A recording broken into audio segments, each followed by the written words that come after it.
जय श्री राम, जय हनुमान। भक्तों, पिछले भाग में आपने सुना कैसे हनुमान भक्त माधव ने अपने अटूट विश्वास से चमत्कार देखे, कैसे सूखी धरती पर बारिश आई और पूरे गांव में हनुमान नाम की गूंज उठी। पर भक्तों, भक्ति का मार्ग जितना मधुर दिखता है उतना ही कठिन भी होता है, क्योंकि जहां प्रकाश है वहीं छाया भी होती है। और अब वह छाया माधव के जीवन में उतरने वाली थी। ईर्ष्या का जन्म गांव के कुछ लोग धनवान परंतु हृदय से गरीब वे माधव की भक्ति देखकर जलने लगे। एक दिन उन्होंने आपस में कहा, ये माधव तो हमें नीचा दिखा रहा है, लोग इसे संत कहने लगे हैं। दूसरा बोला, अगर ये इसी तरह आगे बढ़ता रहा तो सब इसका भक्त बन जाएंगे, हमारा कोई सम्मान नहीं रहेगा। तय हुआ कि माधव को बदनाम किया जाएगा। वे सोचने लगे, इसे गिराना है तो इसकी भक्ति को झूठ साबित करना होगा।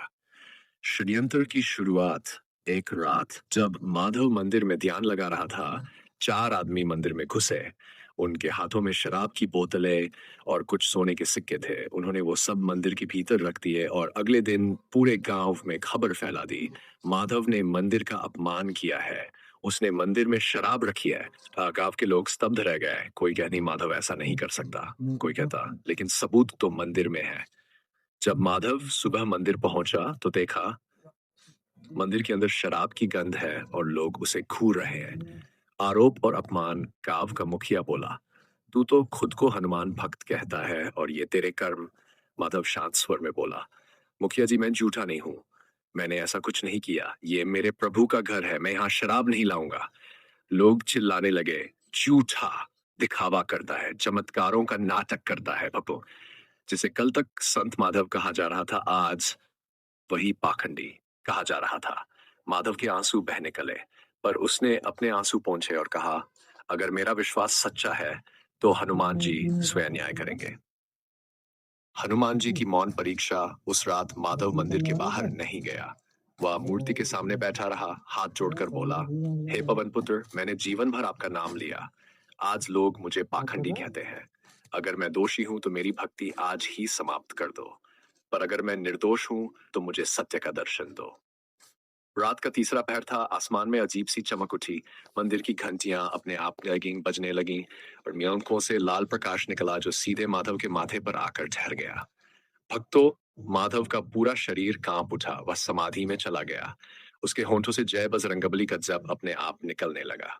दिव्य स्वप्न। उसी रात माधव को एक दिव्य स्वप्न हुआ।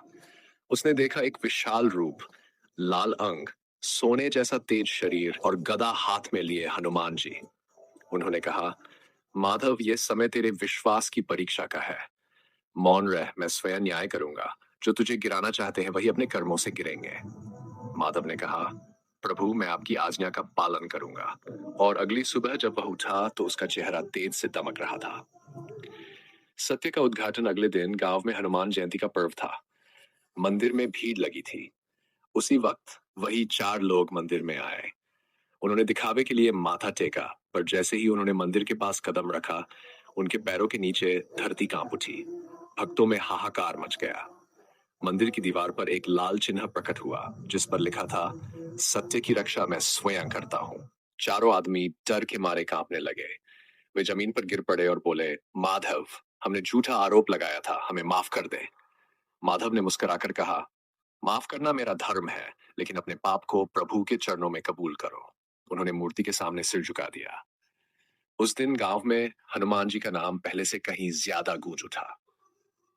माधव की नई पहचान। अब लोग उसे महाभक्त माधव कहने लगे। गांव के हर द्वार पर लिखा था, जय हनुमान, जय भक्त माधव। पर माधव विनम्र रहा। वह कहता, मैं कुछ नहीं, सब मेरे प्रभु की लीला है, वो मुझसे करवाते हैं, मैं बस निमित्त हूँ। एक नया संकट। भक्तों, भगवान जब किसी को महान बनाते हैं तो उसकी परीक्षा कभी समाप्त नहीं होती। एक दिन गांव में भयंकर बीमारी फैल गई। लोग मरने लगे, बच्चे रोने लगे और पूरा गांव निराश हो गया। माधव ने सबको एकत्र किया और कहा, डरो मत, हनुमान जी की शरण में चलो। वह सबको मंदिर ले गया, सैकड़ों दीपक जलाए और सबको हनुमान चालीसा पढ़ने को कहा। पूरा गांव एक साथ बोला, जय बजरंगबली। उसकी आवाज ऐसी थी कि पूरा आकाश गूंज उठा। और आश्चर्य, कुछ ही दिनों में बीमारी का प्रभाव कम होने लगा। डॉक्टर तक हैरान थे, ये तो किसी चमत्कार से कम नहीं। हनुमान जी का अद्भुत दर्शन। एक शाम माधव अकेला मंदिर में बैठा था। वह बोला, प्रभु आपने मुझे हर बार संभाला, पर अब इस शरीर में थकान है। मैं बस एक बार आपका साक्षात दर्शन चाहता हूँ। धीरे धीरे मंदिर के भीतर प्रकाश फैलने लगा। दीवारें सुनहरी हो गई और फिर हनुमान जी का विशाल रूप प्रकट हुआ।